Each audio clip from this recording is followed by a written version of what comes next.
tonight on Reporting Scotland. As the Finance Secretary seeks to get his budget passed, the Greens say the price of their support is more money for local government. A 4-year-old boy who tried to walk home after being left alone in a school bus when the driver failed to spot him. We sat there crying, waiting for the bus driver to come back.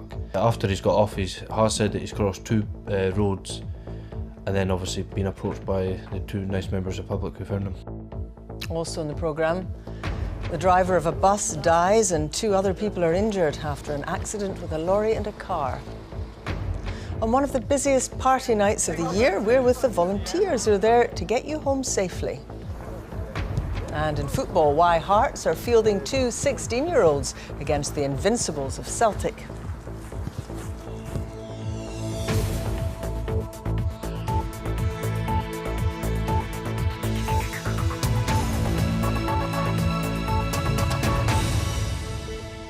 Good evening. The Scottish Greens have named their price for a deal with the SNP over the Scottish budget. They want an extra £150 million at least to be diverted to local authorities to protect council services. Scottish ministers need an agreement with another party because the SNP doesn't have a majority at Holyrood. This from our political editor, Brian Taylor. In the news, Andy Whiteman of the Greens surveys today's headlines.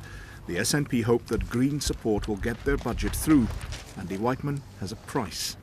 We obviously don't want cuts. We've had quite a lot of cuts, especially to local government. We want a real terms increase in their revenue funding, and we think that there's plenty of flexibility in the Scottish budget and the Scottish public finances as a whole to be able to find that.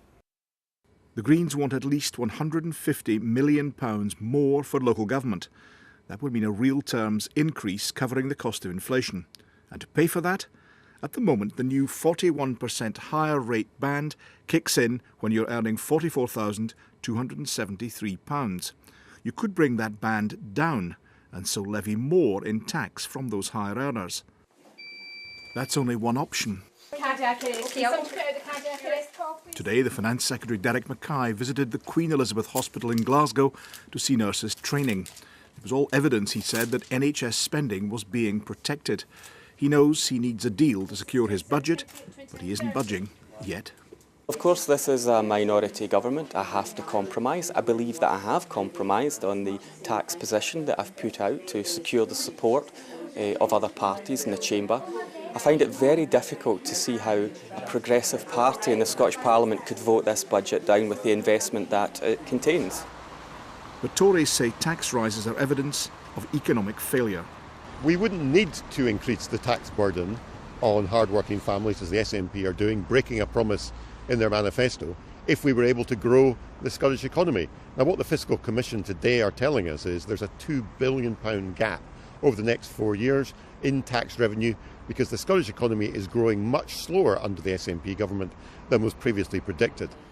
Now, of course, local authorities might push up council tax in order to raise revenue, but that's a separate issue and doesn't in itself help to broker a deal between the SNP and the Greens. My view, well, I reckon Derek Mackay will eventually concede some extra cash for councils and fund that by altering the higher rate tax band, just as he did last year in similar circumstances. Brian Taylor, Reporting Scotland, Glasgow. With me now is our business and economy editor, Douglas Fraser. As we heard there, Douglas, slow growth predicted for the Scottish economy over the next few years. Yeah, and despite all the attention paid to tax, economists say that this is the really big issue behind the budget. The Scottish Fiscal Commission set out a growth forecast much weaker than others have been for the Scottish economy, and half the growth rate for the UK as a whole, which itself is not very strong. That's 0.7% growth. It means £200 million less income tax revenue than was forecast at the start of this year. And it suggests low growth in tax income from the new income tax powers. That will continue. Now, growth of output from the economy has been weak since the financial crisis. It got worse with the oil and gas sector slump. The 2 big reasons set out by the Scottish Fiscal Commission in a briefing that they had today. One is productivity, the amount that's produced per hour worked. That's hardly grown for 10 years, very little sign of it improving anytime soon. Scotland's not unique in that. It is a bit more distinctive in terms of the problem it's got with its population. It's growing slowly, but mainly older people who are not seen by economists anyway as being productive. the working age population is falling. That's a problem. Now, governments, Westminster and Holyrood, do have measures to try to boost the growth rate, to try to get businesses investing and innovating, but this is a big challenge and it could be quite a slow process. Thanks very much, Douglas Fraser. A bus driver has been sacked for forgetting that a 4-year-old boy was still on board his school minibus. The child was left alone after the bus was returned to a depot in Inverness. He was trying to walk the 6 miles back to his home when he was spotted by passers-by and taken to a police station. Craig Anderson has more.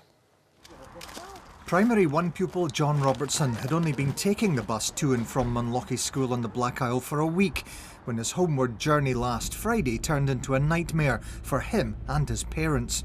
When the minibus failed to drop the 4-year-old at his door, his parents became increasingly anxious and launched searches around the school and near his home in the village of North Keswick. Obviously we'd had to get off the bus at first. Don't know how long he was sat on the bus. All he's told us is he was sat there crying, waiting for the bus driver to come back. After he's got off, he has said that he's crossed 2 roads, and then obviously been approached by the 2 nice members of the public who found him. While Dad John was on the phone to police to report the lad missing, a report came in that 2 passers-by in a car had spotted him wandering, clearly distressed, in the Inverness industrial estate where the bus company has its depot. They picked him up and took him to the local police station. He was obviously scared, worried on his face, but he was relieved that 2 people approached him. They said it took him a while to trust them to go into the car, which obviously was good, but I'm just glad it was that 2 strangers that found him and nobody else. The bus companies offered their sincere apologies and say the driver's been dismissed for gross misconduct. They're introducing enhanced driver awareness training. Highland Council, which issues the contracts for school transport, has launched an inquiry. The coach company is being asked to account for what happened. And I hope that some vital lessons will be learned so that something like this can never happen again. A lot of people are saying that there should be chaperones on the bus and all that, and I agree with that. That's why we're doing what we're doing, you know. It's all about the kids' safety at the end of the day. We were lucky that we were able to tuck John in at night. Someone else might not be so fortunate. Craig Anderson reporting Scotland, Inverness. The Prime Minister Theresa May says talks on the UK's future relationship with the EU will begin straight away. She was speaking after EU leaders agreed that sufficient progress had been made on Brexit for negotiations to enter this new phase. From Brussels, here's our political correspondent Glenn Campbell. It's taken 18 months and a lot of hard bargaining between the EU and the UK to get to this point. Today, the EU confirmed Brexit talks would move on from the mechanics of withdrawal and look to the future. Opening the second phase of our negotiations wouldn't be possible without the unity of the EU 27. Now it's up to us to draft the withdrawal agreement together with our British friends. This is a big moment in the Brexit process. It means that the UK and the EU can start to talk about the transition arrangement, the status the UK will have in the years immediately after it leaves the European Union, and of course to look at the shape that the long-term relationship between the UK and the EU will have.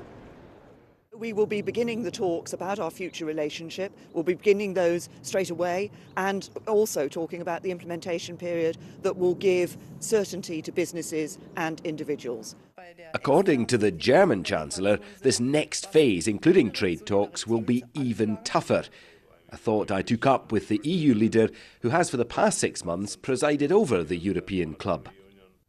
I'm sure that it will be quite hard. There's 27. We must keep our unity.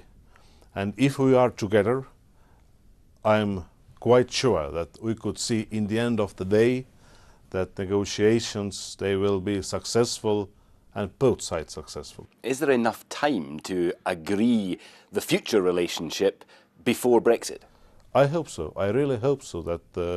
It's a question what the both sides, United Kingdom and European Union, what do we want?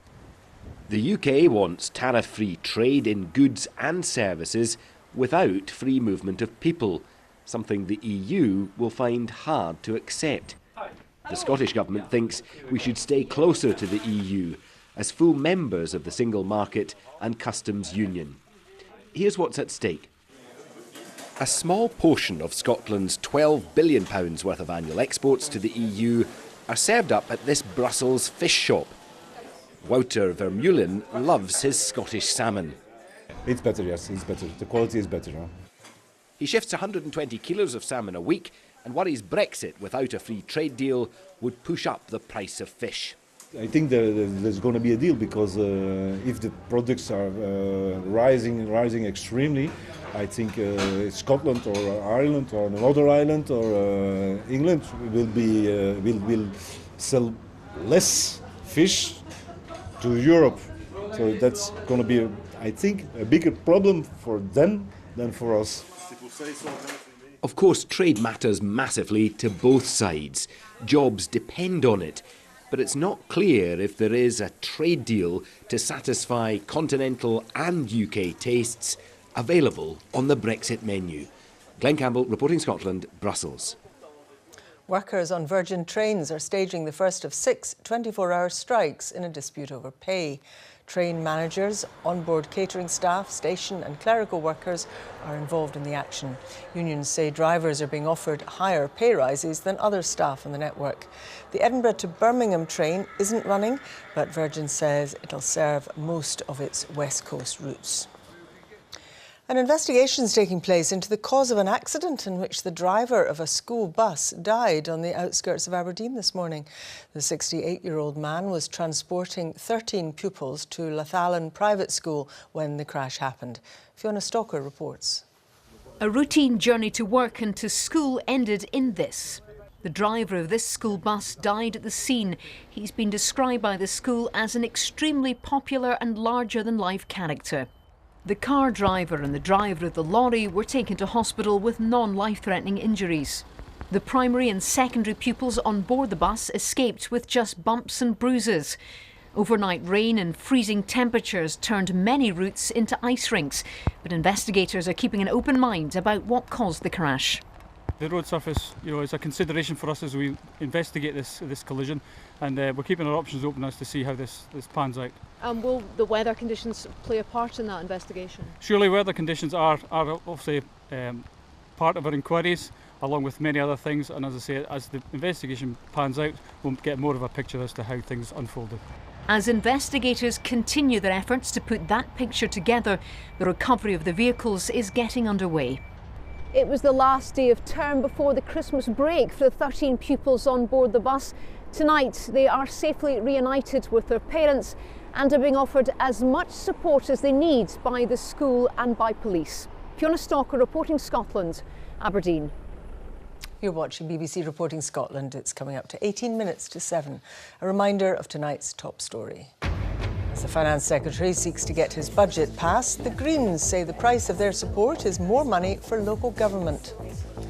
Still to come, the new technology that could bring a welcome boost to the Scottish ski industry. A cargo boat is being towed to Stornoway after almost running aground last night in gale force winds and high seas.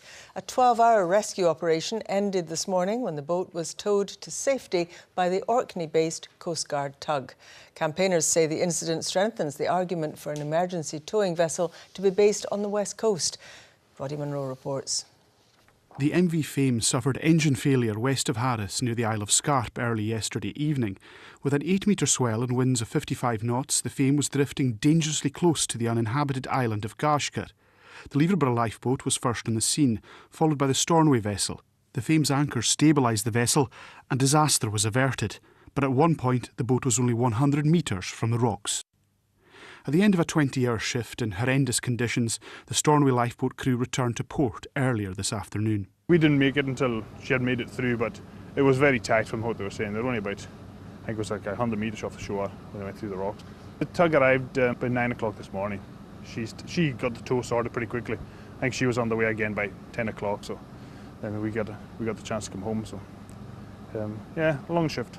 According to campaigners for the reinstatement of the emergency towing vessel on the west coast, incidents like last night are becoming more and more frequent. They say this highlights the possibility of a real environmental catastrophe in these waters and makes the reinstatement of the emergency towing vessel a priority. Had that boat been carrying oil, or had there been a strong westerly wind as opposed to a strong northerly wind, there could have been a lot worse. The MCA know this. This is a pure responsibility of the Westminster Government, and they're neglecting their responsibilities. Last year, the drilling rig Transocean winner ran aground on the west side of Lewis. Norm MacDonald, the convener of the local council, is worried the lack of a towing vessel could have disastrous consequences. I just hope that it isn't going to take either an environmental disaster or an incident that involves loss of life or injury to people to make the government change their mind. We would certainly still be pressing for a second ETV in the northwest.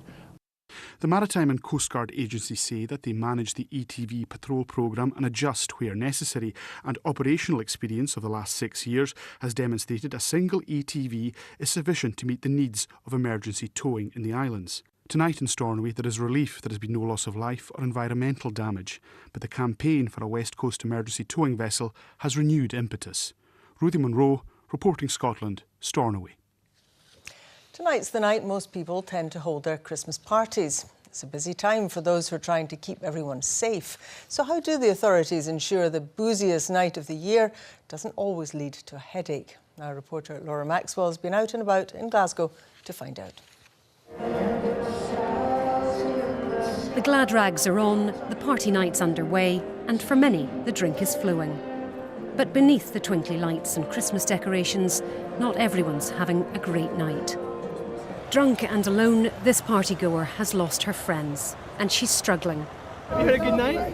Craig and Sheena are street pastors, volunteers who give up their Friday and Saturday nights to make sure others get home safe and sound. Somebody radioed us to tell us that there was a drunk girl, and we found her, and we're now trying to take her back to the safe zone so that she can maybe come to a little bit and then they'll try and get her home safely from there. Around 100 street pastors work in teams in Glasgow every weekend. They're specially trained to deal with late night events, from helping the homeless to the hopelessly drunk. And at this time of year, they're busier than ever. It's the volume of people coming into town. It's the fact that there are some people, this is their annual night out in Glasgow. They're not used to the city centre, they're not used to drinking, they're not used to the temperature. And the whole kind of mixture together makes it a bit more vulnerable for them. The street pastors are just one part of a small army of people trying to keep partygoers safe. The emergency services are the most visible, with more than 50 police officers on patrol specifically to deal with revellers. We are dealing with things from alcohol misuse to shoplifters to persons who are perhaps drunk and disorderly, or perhaps what we deal with regularly in the city centre, people asking for directions or the best place to go. If you're heading out for your Christmas party tonight, the advice is don't drink too much, stick with your pals and have a good night. There you go, in style. But for those who do end up worse for wear, at least help is on hand. Laura Maxwell, reporting Scotland, Glasgow. The Scottish Football Association's #1 target to manage the national team says he's not yet had discussions with them about the job. Michael ONeill, who's currently in charge of Northern Ireland, says he's aware the SFA want to speak to him, but is contracted to the Irish FA and would be reluctant to leave. Last month, the SFA were granted permission to speak to ONeill. This is all speculation which is generally created by people who want to write a story about it. I know that there has been, certainly the SFA have indicated they would like to speak to me, but there's nothing more than that in terms of whether I've had discussions or not had discussions. This is a job which is very important to me. I've worked very hard at it, and it's not a job that, as I say, I'm going to leave very easily. Playing a team that's gone 69 games without being beaten is a daunting enough prospect for any footballer. But what if you're only 16? That's the challenge facing some teenage Hearts players this weekend when they play league leaders Celtic. More from David Curry. Let's go now. Too young to vote in a UK general election, too young to get a tattoo. but old enough and good enough to star in Hearts' first team. Anthony McDonald setting up a goal on his debut against Dundee in midweek. He wasn't the only 16-year-old in the Hearts midfield on Tuesday. Harry Cochrane, another millennial in maroon. It's an incredible effort from them to be at that level by that age. They've done fantastically well, and when they've come in, the likes of Harry and Anthony, when they've played, you know, they've really put a marker down for the future. They've shown that they're up to it. Earlier this season, Cochrane became the first player born in the 21st century to play in a Premiership match, one of a handful of teenagers getting their big break this season because of injuries to first-team regulars. It's a bit of risk just now because they're not ready, and I think you can see that physically when you look at them. You know, a strong wind would blow them over it, you would think, looking at them. But their mentality's good, their mentality's strong. The risk is mitigated a little bit by the fact that they've trained with the first team since the summer. The Premiership champions visit Hearts on Sunday. Celtic 69 games unbeaten in Scotland and full of internationals like Scott Brown. But they're well briefed on Hearts' bright young things. You know, the young boy Cochrane, you know, I was very impressed with him. You know, I've seen him it was a pre-season game against Linfield he might have been involved in. And each time I've seen him, he looks to have the right personality to go in and play as a young player. So yeah, it has to be applauded. They may go on to have glittering careers, but the Tynecastle teens could face the toughest test of their young footballing lives on Sunday. David Curry, reporting Scotland. It's a bit of an irony in view of the weather we've been having lately, but a number of ski resorts are making their own snow this winter. They're hoping this new technology could lead to better coverage on the slopes and even extend the season. Jackie O'Brien's been checking it out. Let it snow, let it snow, let it snow. Manufactured in this giant freezer on the edge of Cairngorm Mountain, this is not the most conventional of flurries, but it's guaranteed, whatever the weather. Basically, in the snow factory unit itself, where water's going in, it's getting super cooled and it's getting turned out in little ice flakes that's about 2 millimetres thick, down into a chopper, and then blown through this pipe. It can be up to 150 metres out the pipe. And it's working very successfully, as you can see. Cairngorm is one of 3 Scottish resorts trying out the new technology. The Lecht and Glencoe also have high hopes after a desperate lack of snow on Scotland's ski slopes last season.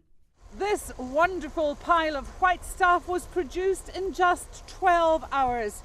It's a game changer for the Scottish skiing industry, and Cairngorm says it could guarantee its opening date for the first time in its history. Looking at the weather over the last 10 years and how the winters are getting warmer and we're getting later openings, this could be the saving grace for Scottish skiing. It's all obviously dependent on how this project goes through with the Scottish weather, but yes, I think it's crucial for skiing for Scotland for the future. You can see the natural snow, light and fluffy. This is the ice that's come out of the snow factory. It's understood that the manufactured snow will last longer than the real thing, with the possibility of the snow sports season being extended. Nothing better, the more snow the merrier, because the past couple of years have been really scraped, sketchy, so the more we can get out, the better it is for the town and the people. Help all the hotels in the area, because I work as a chef at Hilton, and a lot of business in the January time relies on the snow sports. So a white Christmas is already guaranteed at Cairngorm Mountain, and if this trial is successful, it may even be possible to ski here in summer too. Jackie O'Brien reporting Scotland in the Cairngorms. Well, what about the prospects for the real stuff this weekend, Kirstin? If anything, Sally, turning milder across much of the country. Thank you very much. Good evening to you. Yes, it has been really quite a cold and wintry spell of weather. However, during the latter part of this weekend, we begin a transition to much milder conditions. As far as tonight is concerned, however, we turn our attentions to a Met Office yellow be aware warning, the risk of some icy stretches across much of the country once again. A widespread frost forming again tonight, and we'll continue to see a feed of showers into the north of Scotland, wintry over the high ground especially. Some showers also pushing into the southwest during the early hours. These showers falling onto really quite cold surfaces, so that risk of icy stretches. Temperature-wise, around freezing, if not slightly below across much of the country, and north to northwesterly winds will be fresh to strong around northern coastal areas. Looking ahead to tomorrow, and a ridge of high pressure will afford us a largely dry day. A cold and frosty start, the risk of that ice once again. During the day, however, I think the showers will gradually become fewer and further between. Indeed, across southern, central and eastern Scotland tomorrow afternoon, plenty of dry, bright weather with some sunshine, although temperatures still really struggling. Across western coastal areas and across the north, we continue to see just a scattering of showers, highs of around 4 or 5 Celsius, and the winds gradually easing in the north as we go through the course of the day. If you're thinking of heading to the hills tomorrow, for the more western ranges there will be some wintry showers at times, some bright or sunny intervals too. Temperatures around -1 to -3 Celsius on the tops. Winds from a westerly direction, mean speeds around 15 to 20 miles per hour. And for the more eastern ranges, a lot of dry, bright weather with some spells of sunshine, bitterly cold on the tops however. Winds again from the west around 20 to 25 miles per hour. Tomorrow evening, and we'll hold on to dry, clear and cold conditions across much of eastern Scotland. Again, a widespread frost forming. Although along western coastal areas, cloud gradually building, some outbreaks of rain pushing in come the end of the night, and that will be accompanied by freshening southwesterly winds. A sign of things to come on Sunday. Cloudy with outbreaks of rain, at least for a time, pushing away in the afternoon, and it will gradually become milder. That's the forecast. Sally. Thanks very much, Kirsty. Now, a reminder of tonight's main news. The Scottish Greens have named their price for a deal with the SNP over the Scottish budget. They want an extra £150 million at least to be diverted to local authorities to protect council services. Scottish ministers need an agreement with another party because the SNP doesn't have a majority at Holyrood. Relatives of the 4 children who died in a house fire in Salford have said they don't know how they'll be able to tell the children's mother that all her children are gone. She's in a medically induced coma and likely to remain that way for several weeks. 3 people have been charged with murder. And that's Reporting Scotland. I'll be back with the headlines at 8 and, as usual, the late bulletin just after the 10 o'clock news. Until then, from everyone on the team right across the country, have a good evening. Bye-bye.